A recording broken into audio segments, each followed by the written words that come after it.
大家好，我是短小精悍、加油爆肝的星辰。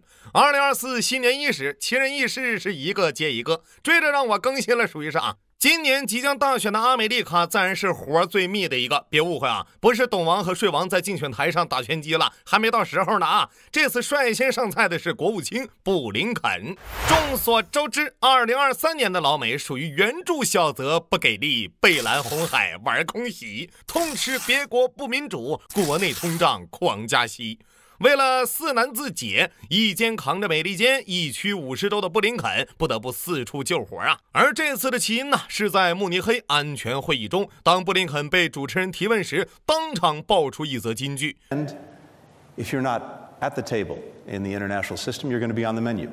下面请允许我先恶意翻译一下，在国际体系中，如果你不在餐桌上，就会出现在菜单里。此言一出，友邦惊诧啊！堂堂世界灯塔，成天宣扬民主自由，居然在公开场合赤裸裸喊出社会达尔文主义。要知道，上一个这么坦诚、成天把普世价值抽着玩的大佬是董王。而说出这话时啊，布林肯旁边坐着德国外长贝尔伯克和印度外长苏杰生。听到上菜单这事儿呢，德国外长估计得抖3抖。自2022年以来啊，北溪管道被炸，能源价格居高不下，美国在德找金主爸爸。一时间，德国化工巨头巴斯夫、汽车巨头大众、制药巨头拜耳纷纷关停德国工厂，加大美国投资。我们德国可是美利坚的挚爱亲朋啊，怎么你布林肯的菜单上面有德国呀？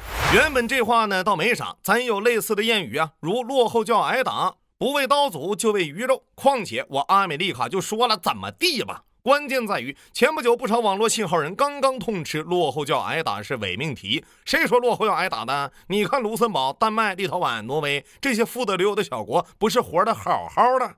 没想到的是啊，布林肯此话一出，原来挨打太温柔了，人直接让你上菜单。至于是做炸鱼薯条，还是德国烤鸡，亦或是北欧奶酪的时间，全看美利坚的心情，这不是妥妥的被主人背刺了吗？于是在场的德国外长倒是没急，咱这边的网络信号啊人先急了，各路英语大师引经据典，开启了新时代的大儒释经。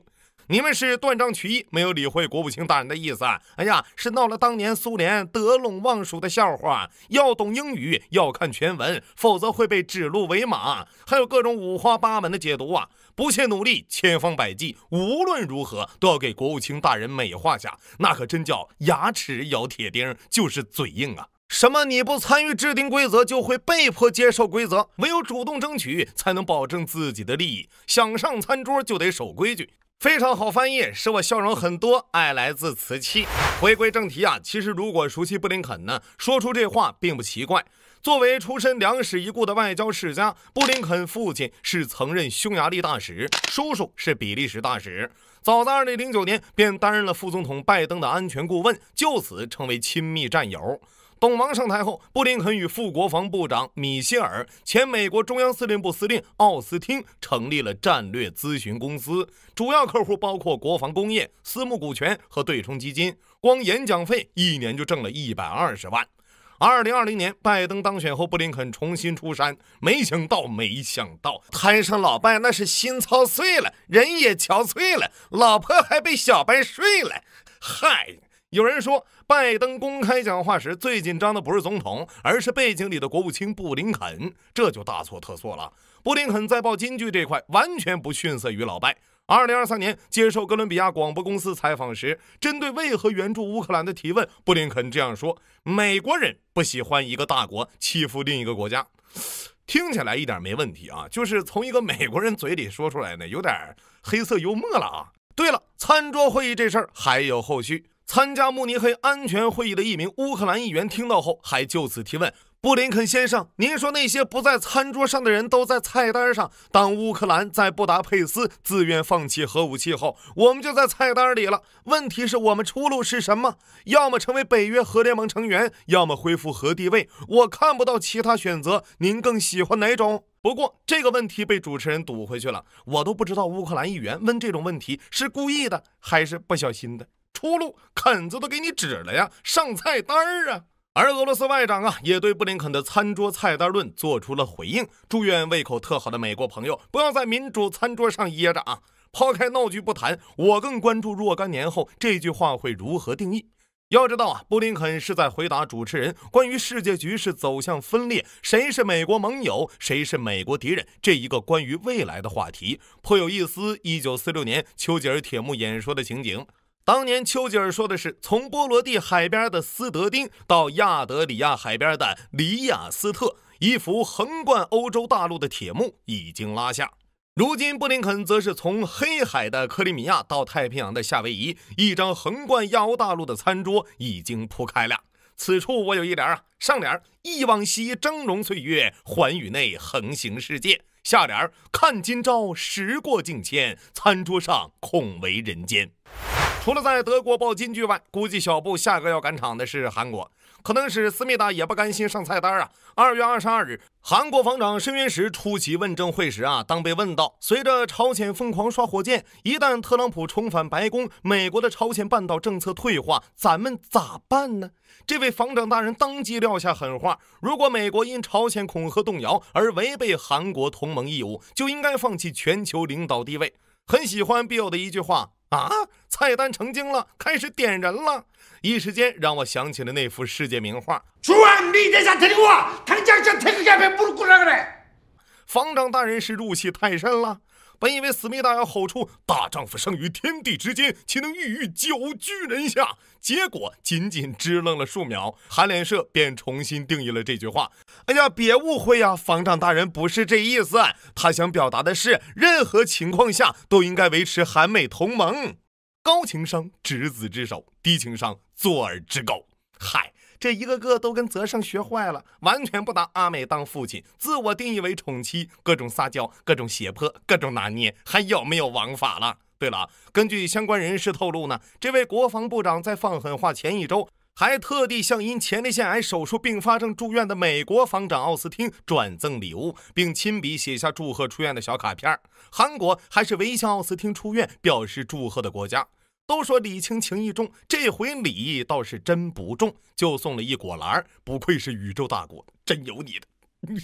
眼看大选迫在眉睫，盟友叫苦不迭，宰辅口出狂言，友邦惊诧连连。身为总统的老拜也没闲着。2月21日，拜登签署一项行政命令，计划未来5年拨款200亿美元，更换所有美国港口的中国造起重机，以本土生产的日本起重机代替，并邀请日本三井来美建厂。为啥专挑起重机呢？有这样个乐子2013年，时任美国总统奥巴马在迈阿密港口演讲时，没想到话说到一半，飘过来一阵风，把背后的美国国旗吹飞了，然后镜头后面遮挡的部分赫然露出几个大字振华重工。奥关海同志因此饱受群嘲。拜登上位后，2021年，拜登在巴尔的摩港讲话期间，有好事的记者发现还是同样的物件，这次依旧是用美国国旗覆盖，好在粘得比较牢固，没被风吹掉。那么彼时彼刻，恰如此时此刻，估计这次砸重金换机是准备一劳永逸解决这个让历代总统棘手的问题。首先，这笔交易我建议双方都考虑清楚。美国这边呢，可以复习一下星辰我的日本工匠这一期提前检查起重机是否存在造假问题，万一掉一半拦腰截断，把航母砸个窟窿，向毛子看齐，那可就更不妙了。至于日本也得考虑一下，一旦三井花几个小目标建好厂子，摊上董王上台拜振华的承诺，和我川建国有什么关系？这可是阿美利卡的传统异能啊！同样的例子我都数不过来。2016年，董王推出制造业回流计划，让美国再次伟大。紧接着，富士康推出了100亿投资建厂美国计划。这一项目在2017年7月，由威斯康星州州长斯沃克、众议院议长保罗、董王和富士康总裁郭台铭在白宫的盛大仪式上共同宣告。董王更是盛赞这是世界第8大奇迹。没想到的是，随着威斯康星州新州长上任，加之税王登基，谈好的优惠全作废。斥巨资兴建的工厂先后传出要造呼吸机、咖啡机器人、电动车，但一个都没落地。几年过去了，工厂都还没完全盖好。根据华盛顿邮报报道，这个世界第8大奇迹的工厂现在已经是不定期完成少量生产的仓库。同样遭遇的还有税王力推的台积电美国工厂。2020年，台积电宣布在美国亚利桑那州投资120亿美元建厂，此后120亿投资计划直接加码到400亿。按照规划，该厂将在2024年正式运营。这次工厂倒是盖好了，在2022年的装机庆典上，台积电郑重宣布，预计2026年在美国生产更先进的3纳米芯片。兴奋的拜登当场表示：“各位，美国制造业回来了。”美中不足的小缺憾是，几个月后，台积电以当地熟练工人短缺为由，将工厂量产时间推迟到2025年。至于原因嘛，台积电哭诉美国工人难伺候，美国工人呢则怒斥台积电管理混乱。真可谓左边台积电，右边富士康，一个成空剑，一个没开张。如果我没记错呀，近10年来，美利坚效率最高的工程是董王修的边境墙，只不过有几公里的小窟窿烂尾，效果就是非法移民人数屡创新高。至于拜登的这个5年起重机更换计划，200亿能不能行，得掂量掂量。反正5年肯定完不成啊，各位可以弹幕预测下。好了，2024年面临诸多大选，相信能有更多的乐子。喜欢的小伙伴记得关注星辰，一键3连，更多好看。